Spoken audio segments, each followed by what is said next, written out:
Hurmatli obunachilar, navbatdagi katta obyektimizda membrana solish ishlari boshlandi. Mana Samsung yordamida taglarini trammovka qilish olib borilmoqda. Mana yo'llardan kavlab olingan, tayyor. Bu yoq tomonda membrana solish ishlari bajarilmoqda. Bu yoqda tayyorlab olib, yo'ldan sekin bu yoqqa olib joylashtiraveramiz. Kattaligini ko'rishingiz mumkin. Buni parametrlari 160 metrga, bu yog'i 145 metr, chuqurligi 26 metr chiqdi.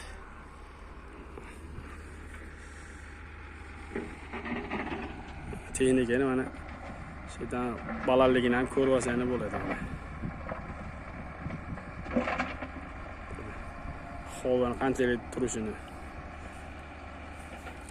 bizni kuzatishda davom ettiring. Endi membrana solish jarayonlarini ham davom ettiramiz. Robotimiz dadil ketyaptilar. Bu tomonda bitta robot, bu tomonda, ikki tomonda ishlayapti. Bolalar zagotovka qilishyapti. Sirasi mana mashinasi qoldi. Shuni qilib bo'lsak, konvertimiz ham tayyor bo'ladi.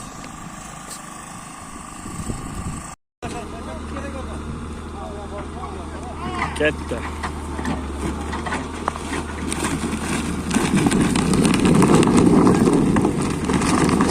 Hoppa, zo'r.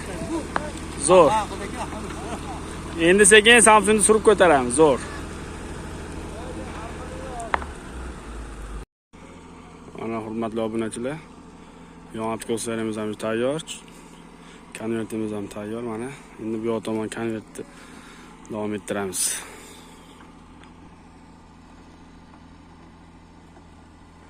Tushiringlar.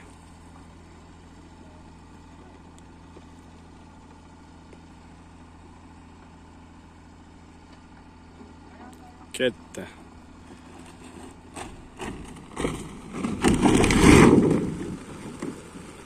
Zo'r, yaxshi. Ana endi yon atkosni boshladik. Davay.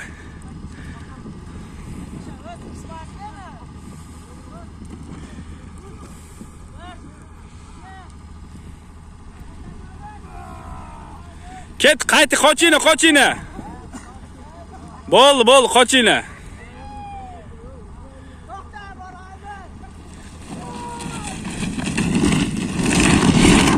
Hoppa, zo'r.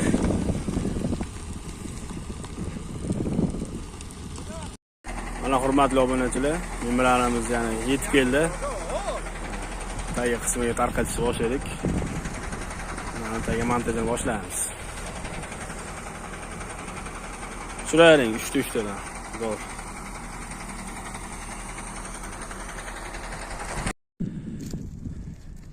Hozimiz ham deyarli bitib qoldi.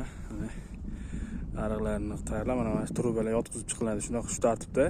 Keyin buni ustidan sheben tashlanadi.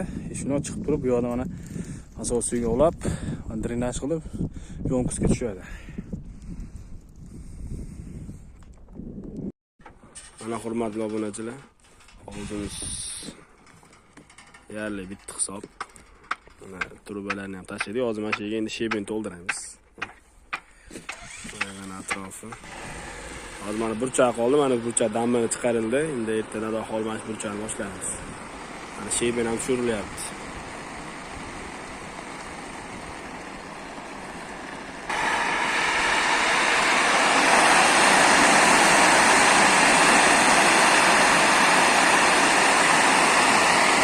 Tartibda davom etamiz. Shebenni tushirib, endi mana shu yerda aravalarga tashib, mana shu ariqlarni shebenni to'ldiramiz.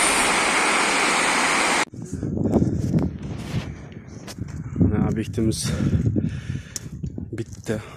Xudo xohlasa mana choklar, hamma joylar cho'tka qilib, atkoslari, shebenlari to'ldirib, trubalarni tashlab mana 100% ishi bajarildi. Joyda yordam bergan barcha ishchilarga minnatdorchiligimizni bildiramiz va qolaversa sifatli mahsulotlar bilan ta'minlab turgan Maqsud Polymer zavodi rahbariyatiga, Mirzohid akaga alohida tashakkur aytib qolamiz. Kimga shunaqa sifatli xizmatlar kerak bo'lsa, bemalol aloqaga chiqaverasizlar. Pastda nomer qoldiramiz.